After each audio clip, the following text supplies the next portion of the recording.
ఘనమైన చరిత్ర, ప్రాచీన నాగరికత, అద్భుత పురాణ ఇతిహాసాలు, ఎన్నో వీరగాథలు. వీటన్నింటికంటే చరిత్రకారుల్ని అత్యంత ఆశ్చర్యపరిచింది ఒకటి ఉంది. ఆ ఒక్కటే మిగతా ప్రపంచంతో మన దేశాన్ని విభిన్నంగా నిలిపింది. అదే పరమత సహనం. అవును, ఆ పరమత సహనమే మన దేశ మౌలిక స్వభావం.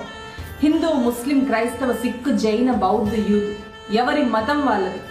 హిందూ బాబాయ్, ముస్లిం భాయ్, క్రిస్టియన్ సిస్టర్. మందిర్, మసీద్, చర్చ్ ఎవరి ప్రార్థన వాళ్ళది.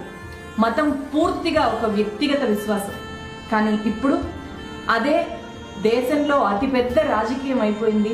4 గోడల మధ్య మనం పూజించే దేవుణ్ణి పార్టీ జెండాల మీదకి తెచ్చేశారు. పరమత సహనాన్ని తుంచి దేవుళ్ళ మధ్య చిచ్చు పెట్టింది ఎవరు?